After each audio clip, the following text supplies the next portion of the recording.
Hello, I'm Paul Bondsfield. Welcome to Content Marketing Strategy Unboxed, a little podcast, webcast about strategic content marketing, how to do it effectively. I've got two hats on, Bondsfield Marketing and Content, but also Big Earth Digital, which is a new operation dedicated to creating really high quality video content for online marketing. So what I'm going to talk about, first the why and the what. What is content strategy? Secondly, the customer journey and the content funnel and how you can map the journey on a funnel. Thirdly, if you haven't done content strategy before or your content marketing is lacking, then it's how to approach strategizing the whole process.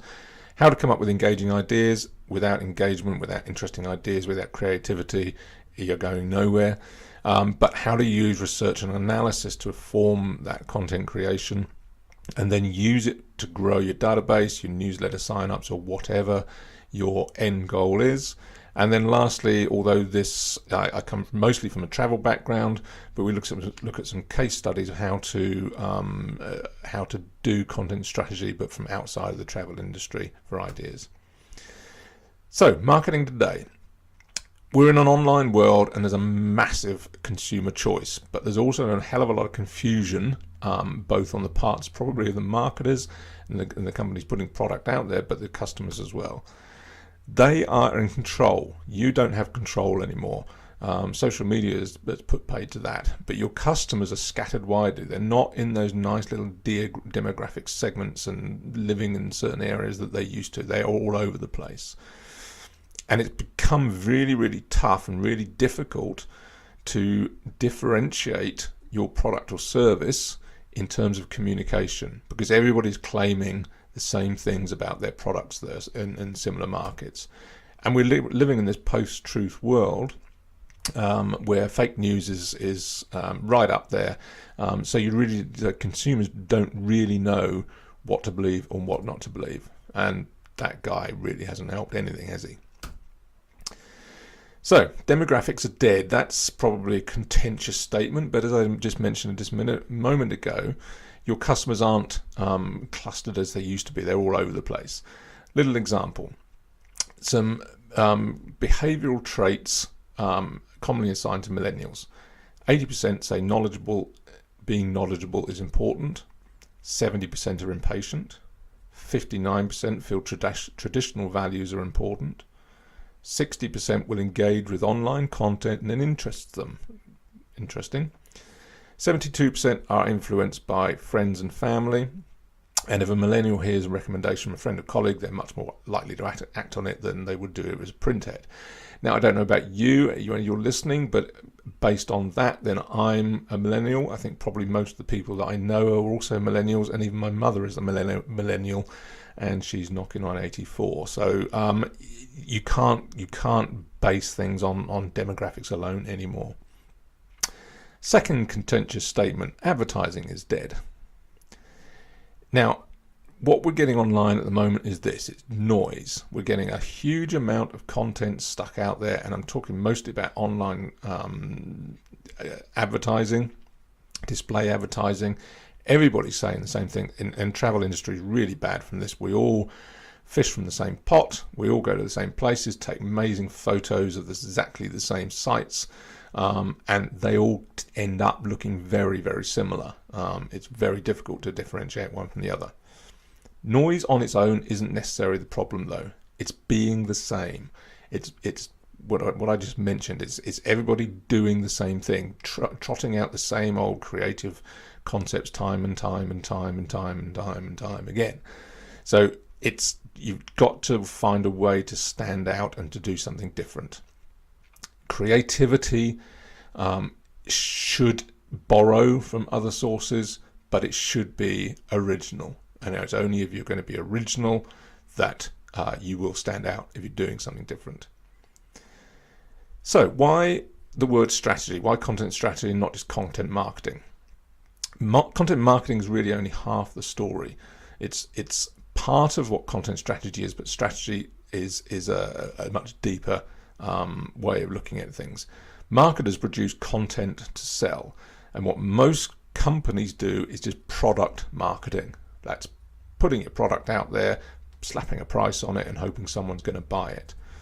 But a strategy links to and delivers on, hopefully, organizational goals and targets right across the company. So you've got to think about every touch point of your company on your market, whether that's from finance, sending out invoices and letters, whether it's HR doing job ads, whether it's the IT department and the way that the interfaces on your website and other systems work.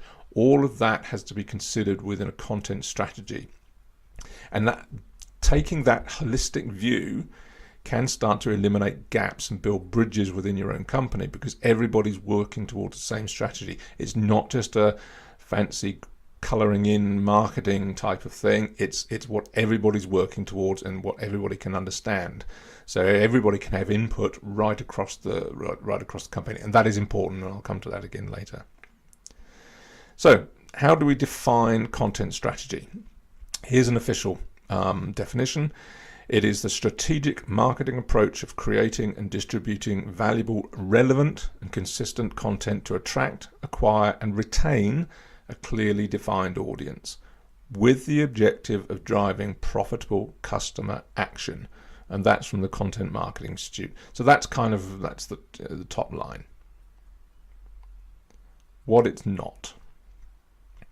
It's not inbound marketing, although inbound marketing is a big part of it. It's not native advertising, again, big part. It's not branded content alone, although branded content is a big part of what content strategy is.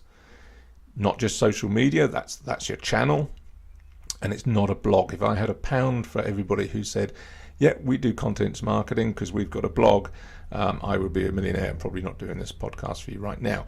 So it's not a lot of things. It's got to be much bigger than all of those things. Those are just included in it. So what it is. Content marketing strategy sits in this area between these two ends. Content strategy, which is more about internal guidelines and governance of content, and content marketing, which is the much more creative side, the editorial calendar creation, curation, all that sort of stuff. Content marketing strategy sits in the middle, where the vision and goals and research and style and all those things all come together in one thing. Within content strategy itself, on the far left-hand side, you've got what brands actually publish, and that's what the business instinct tells you to do. And that's that product marketing I was talking about earlier, where people are just putting stuff out there because the boss wants to see the product out there with a price and a call to action and get people to the website. Right on the far right-hand side is what customers actually want, which is essentially charity, because they want stuff for free. Content marketing sits in the middle, and that's the empathy zone between those two extremes. What to expect in terms of traffic to your website, because a lot of this now is online and it is about driving traffic.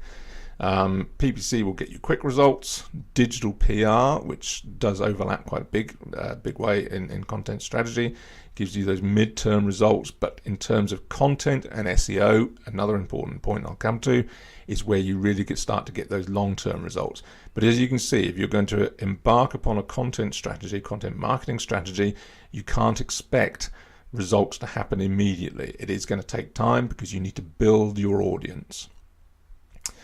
This is quite an interesting graphic, 3 circles of content sharing. So essentially you are trying to reach as far out from your own being and your own company as possible. So you're right in the center there. The first circle are all the people who are absolutely engaged with what you're doing, probably employees, shareholders, suppliers, and maybe even really loyal customers. The second circle are the people who know those people. So in terms of social media, it's friends of those people. The third circle are people who have no idea you exist, and you've got a long way to go to reach them. So the idea is that you produce the content that is shareable and likable and engaging, that's going to reach out as far as that third circle, because that is where the gold lies. That's where the big market is. And that was from Scott Stratton, so look him up as well. Okay, so the customer funnel. The old customer funnel used to be like this. At the top of the funnel was awareness. You'd make your customers aware, or potential customers aware of you. They would pop you into their consideration set, and then they'd book or buy or whatever. And that's basically how it was. Quite linear, although there was quite a bit of discussion about that it wasn't as linear as that, but it was essentially quite linear. It was a true funnel out the bottom, obviously pounds. Now the new content and audience funnel is different. At the top is reach, and this is where your content really starts to pop out, and this is where you're informing and entertaining. So it's blogs and videos and guides and magazines. At this stage in what you're doing, it is non-branded as much as possible. I would recommend you not to put your brand on there anywhere, because as soon as it looks like something branded, then people will switch off. So it's got to be entertaining but relevant to your markets, and that's where the research comes in that I'll come to. Further down the funnel is the engagement section. And this is where you start to solve problems for people in things like how-to guides, segment descriptions, Q&As, and all those sort of things. And now you can start to bring your brand or your products into the marketing, the content you're producing, only if it's relevant to the problem that you're trying to solve. Though it's not a carte blanche to start throwing your brand in there just because. And this is where in the old funnel awareness used to sit. So you can see there's a lot above that awareness section on the new funnel.